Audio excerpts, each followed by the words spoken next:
Hello everyone, in today's episode I have something pretty interesting planned for you all. We'll be discussing the Order of the Mine Angels. I've got a good feeling this video is going to get age restricted, but I haven't seen many videos which actually discuss the supposed history of ONA, or ones which look into their beliefs. So that is exactly what I'm going to do in today's video. Before we start, I'd just like to give a quick disclaimer. ONA is shrouded in a lot of contradictions from both inside the group and outsiders. Not all people who follow the ONA approach to Satanism are Nazis, just like how not all people who follow Joy of Satan are. Do not harass people who chose to follow this, unless they are genuinely harming people, which the majority of followers I've spoken to do not. But with it said, avoid this group. They have committed several terrorist attacks which have killed innocent people, which isn't what Satanism stands for. Little note out of the way, let's begin. To start, let's go over a little history, well, the supposed history. As once again this entire group is shrouded in mystery, which I believe is completely intentional, and it makes it very hard to discern fact from propaganda. If you don't care about the history or any other segment of this video, I have timestamps in the description. But with it out of the way, the ONA claims to be the descendant of pre-Christian pagan traditions which survived the Christianization of Britain, which were supposedly passed down from the Middle Ages onward in small groups. According to the ONA, in late 1960 a Grand Mistress united three of these groups, thus forming the ONA as we know it. Based on the Order's narrative, one of the individuals initiated into the group by the Grand Mistress was Anton Long. He identified himself as a British citizen with a youthful history of traveling to Africa, Asia, and the Middle East. Before joining the ONA, Long expressed an interest in occultism, starting with contact with a Fenwick-based coven in 1968. He then moved to London, where he became involved with groups practicing ceremonial magic and the traditions of the Hermetic Order of the Golden Dawn in Aleister Crowley. Long also mentioned a brief association with a satanic group in Manchester, the Orthodox Temple of the Prince, led by Ray Bogart, during which he encountered the ONA Grand Mistress. According to the Order's account, Anton Long became an ONA member in 1973, marking the first such membership in 5 years. He eventually rose to the position of the Grand Mistress's heir. Long recalled that during this time, the group conducted rituals at hanged in stone circles around the solstices and equinoxes. According to this account, after the Order's Grand Mistress relocated to Australia, Anton Long assumed the role of the group's new Grand Master. The group asserted that Long was responsible for advancing their sinister strategy on a larger scale. Starting in late 1970, Long actively promoted the establishment of new ONA groups, referred to as temples. From 1976 onward, he authored a diverse range of texts that served to systematize and expand upon the group's teachings, mythology, and structure. These texts were primarily composed in English, but included segments in classical Greek, as well as terminology from Sanskrit and Arabic, indicating Long's proficiency in these languages. Upon analyzing these writings, historian Nicholas Goodere Clark observed that Long painted a vivid picture of a world filled with witches, outlaw sorcerers, rituals, and blood sacrifices set in the remote cottages of the Shropshire and Herefordshire region where he had resided since early 1980. The true identity of Anton Long remains a mystery to both members of the Order and scholars who have delved into its history. However, the 1998 issue of the anti-fascist publication Searchlight alleged that Anton Long was a pseudonym for David Myatt, a prominent figure within the British neo-Nazi movement. Born in the early 1950s, Myatt had affiliations with various neo-Nazi groups, initially as a bodyguard for Colin Jordan and the British movement. He later joined the Combat 18 militia and went on to become a founding member and leader of the National Socialist movement. Myatt's publication titled A Practical Guide to Aryan Revolution endorsed violent militancy in support of the neo-Nazi cause and was cited as an influence on the actions of the nail bomber David Copeland.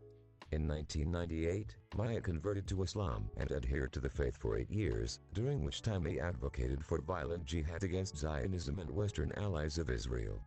In 2010, he declared his departure from Islam and embraced an esoteric tradition that he termed the Numinous Way. Goodere Clark lent support to the notion that Myatt and Long were one and the same, while religious studies scholar Jacob C. Snethold asserted that David Myatt played a pivotal role in the creation and existence of the ONA. Snethold presented further evidence that he believed solidified Myatt's identity as Long. He contended that Mayat's adoption of neo-Nazism and radical Islamism represented inside roles within the ONA's sinister strategy to subvert Western society, a perspective endorsed by the scholar of Satanism, Prefactsnelt. In 2015, an ONA member named R. Parker voiced support for the idea that Mayat was long. This led the sociologist of religion, Massimo Introvini, to suggest that the ONA had tacitly acknowledged the equivalence of Mayat and long. Notably, Mayat consistently denied any involvement with the ONA in the use of the pseudonym Anton Long. Religious studies scholar George Seek expressed reservations about this association, citing significant differences in writing style, personality, and tone between Mayat and Long. Jeffrey Kaplan, an academic specialist in the far right, also suggested that Mayat and Long were distinct individuals. Additionally, religious studies scholar Connell Armonette proposed the possibility that Anton Long might not represent a single individual, but rather a pseudonym employed by several different people. The ONA first came to public attention in the early 1980s. Throughout the 1980s and 1990s, it disseminated its ideology through articles in various magazines. In 1988, the ONA launched its in-house journal, Career. The materials made available to the public included philosophical treatises, guidance on rituals, letters, poetry, and Gothic fiction. The Black Book of Satan stands as the central text for their rituals. The ONA also produced its music, a tarot set called the Sinister Tarot, and a three-dimensional ONA board game known as the Star Game. The ONA established connections with other neo-Nazi Satanist groups, such as the Black Order, with its international distributor Kerry Bolton. They also had access to an occult and far-right material library owned by the Order of the Generals of Belter. According to Minette, the ONA extended its reach with associates and groups in the United States, Europe, Brazil, Egypt, Australia, and Russia. Notable associate groups included the US-based Temple of Blood, which published texts through Exixer Press, and the California-based White Star Exception, designated as the ONA's flagship connection in the United States, although it diverged from mainstream ONA teachings on certain issues. In the early 1990s, the ONA announced its transition to the second stage of development, shifting its focus away from recruitment and public outreach within the occult community in favor of refining its teachings. This shift led some to incorrectly speculate that the ONA had become inactive. In 2000, the ONA embraced the internet as a means to communicate and distribute its writings.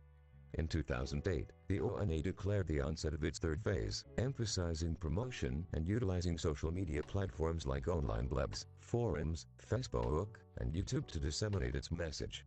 In 2011, the Old Guard, a group of long-standing members, announced their withdrawal from active, public involvement with the ONA. In March 2012, Anton Long revealed his intention to withdraw from public activity, though he seemingly remained active within the order. Now with it out of the way, if you've made it this far, let's get into what most of you probably came here for. The beliefs of ONA. Minette characterized the ONA as a captivating fusion of Hermeticism and traditional Satanism, with subtle pagan influences. Faxnelt viewed the ONA as a perilous and extremist strain of Satanism, labeling it as one of the most extreme Satanist groups globally. Kaplan and Weinberg defined it as a National Socialist-oriented Satanist group, while Gooderick Clark perceived it as a satanic Nazi cult that melded paganism with admiration for Hitler. He noted that the ONA embraced the dark and destructive aspects of life through anti-Christian, elitist, and social Darwinist doctrines. Considering the ONA's synthesis of Satanism and heathenry, the religious historian Mashes Gertel characterized its spiritual perspective as a heathen satanic path. On the other hand, scholar George Seed argued that the ONA should be classified as post-satanic because it had transcended its original satanic paradigm, even though it hadn't entirely abandoned it. The ONA defines its occultism as traditional Satanism. Since the establishment of the ONA, the term traditional Satanism has been embraced by theistic Satanist groups like the Brotherhood of Satan. Faxnelt speculated that the order's use of traditional might represent a deliberate strategy to establish legitimacy by hearkening back to arcane ancient wisdom. This approach stands in contrast to Anton Lavey's efforts to legitimize his Church of Satan through appeals to rationality, science, and personal charisma. Faxnelt also drew parallels between the ONA's use of traditional Satanism and how practitioners of traditional witchcraft differentiate their magical religious practices from the dominant modern witchcraft, Wicca. Jesper Aagaard Peterson, an academic specialist of Satanism, noted that the order presents a distinct reinterpretation of Satanism in the left-hand path. For ONA members, Satanism transcends religion and becomes a way of life. The order asserts that Satanism involves achieving self-mastery and Nietzschean self-overcoming, emphasizing individual growth through practical acts involving risk, prowess, and endurance. The ONA system of grades is highly individual, rooted in the initiate's real-life actions rather than mere ceremonial rituals. As per the ONA, Satanism necessitates venturing into forbidden and illicit territories to break free from cultural and political conditioning. Their approach is intentionally transgressive, leading to their characterization as providers of an aggressive and elitist spirituality. Religious studies scholar Graham Harvey observed that the ONA embodies the stereotype of Satanism more effectively than other groups, partly achieved through their embrace of deeply shocking and illegal acts. The ONA holds strong criticisms of larger satanic groups such as the Church of Satan and the Temple of Set, labeling them as sham satanic for their perceived embrace of the superficial aspects of Satanism while avoiding a genuine, inner experience. Conversely, the Church of Satan has criticized the ONA for what they see as the order's insistence that they alone uphold the satanic tradition. Jeffrey Kaplan noted that these critiques reflect the common internal tensions within the world of Satanism. While the ONA views itself as having pre-Christian origins and characterizes Satanism as militant paganism, it doesn't advocate for the revival of pre-Christian belief systems. Instead, they claim that Satanism alone unleashes forces rendering past gods obsolete. Nevertheless, the group's ideas and rituals draw from a native tradition, featuring references to pre-Christian Anglo-Saxon concepts like weird, an emphasis on equinox ceremonies, and the use of indigenous trees and incense, hinting at a connection with English nature. Practitioners embark on black pilgrimages to prehistoric ceremonial sites in the region around Shropshire and Herefordshire in the English Midlands. Manette suggests that while the ONA's texts of satanic overtones, their core mythos and cosmology are more hermetic, influenced by paganism. The ONA posits that cosmic evolution is steered by a sinister dialectics involving alternating onic energies. According to their beliefs, human history unfolds through a sequence of events, wherein each N is characterized by the rise, development, and eventual demise of a dominant human civilization. The ONA asserts that each N spans approximately 2,000 years, with the corresponding dominant human civilization emerging within the latter 1,500 years of that period. Their perspective includes the notion that after 800 years of growth, each civilization encounters difficulties, leading to a time of troubles lasting around 398 to 400 years. In the final phase of each civilization, which spans approximately 390 years, a powerful military and imperial regime assumes control before the civilization's eventual collapse. The ONA claims that humanity has passed through 5 such ends, each associated with a specific civilization: the primal, Hyperborean, Sumerian, Hellenic, and Western. Scholars such as Goodere, Clark, and Snethold have suggested that this end system draws inspiration from the works of Arnold J. Tent, with Snethold proposing a potential influence from Crowley's ideas about thelmic ends as well. The ONA contends that the current Western civilization is characterized by a Faustian ethos and has recently experienced its time of troubles.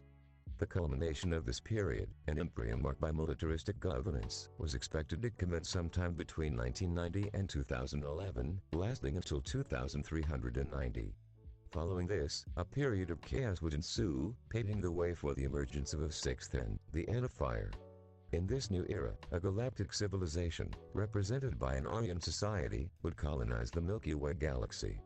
However, the ONA maintains that Western civilization has been tainted by the Magian/Nazarene distortion, which they associate with the Judeo-Christian religion. They assert that Western civilization, once pioneering and exalting elitist values in the warrior's path, has become neurotic, inward-looking, and obsessed, embracing humanism, capitalism, communism, democracy, and the notion of racial equality. They believe that these Magian/Nazarene forces constitute a counter-evolutionary influence that hinders the rise of the Western imperium and human evolution, emphasizing the necessity to overcome this cosmic adversary through the force of will. The concepts of the Magian soul and cultural distortion are drawn from the works of Oswald Spindler and Francis Parker Yockey, as noted by Goodere, Clark, and Sieg. The ONA applauds Nazi Germany as a practical manifestation of the satanic spirit and a burst of Luciferian light in a world they see as otherwise pacified and dominated by the Judeo-Christian ethos.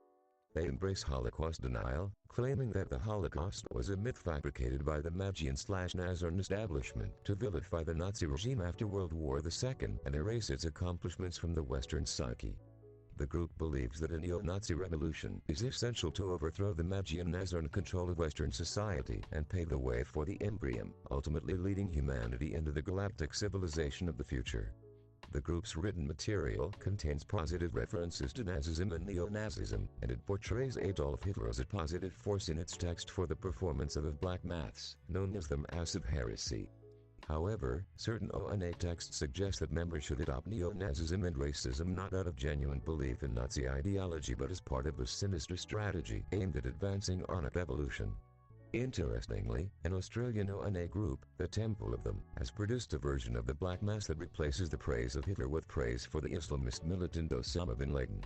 Additionally, writings from Chloe Ortega and Kayla DeGiovanni, key publicists for the US-based White Star Exception, convey a left anarchist perspective that lacks the condemnation of Zionism and the endorsement of Aryan racialism found in Anton Long's writings. Consequently, the order's political extremity is more overt compared to other satanic and left-hand path organizations, as it seeks to infiltrate and disrupt modern society through magical and practical means. The ONA maintains that humans reside within the causal realm, governed by the laws of cause and effect. In addition, they hold beliefs in a causal realm where the conventional laws of physics don't apply. This duality supports their notion that numinous energies from the causal realm can be harnessed and brought into the causal realm, enabling the practice of magic. The ONA distinguishes between three categories of magic: external, internal, and onic.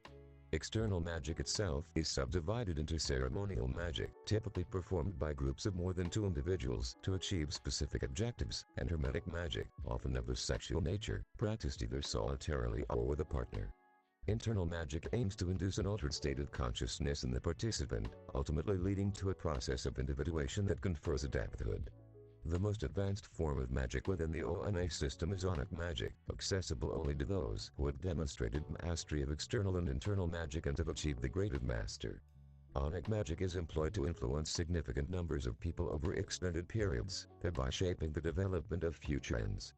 It is particularly used with the intent of disrupting the existing socio-political system of the Western world, which the ONA believes has been tainted by Judeo-Christian religion. This is all I could find for this video, which was even remotely credible, but I hope you guys enjoyed it. If you did, leave a like as it's much appreciated. Hail Satan everyone, see you next time.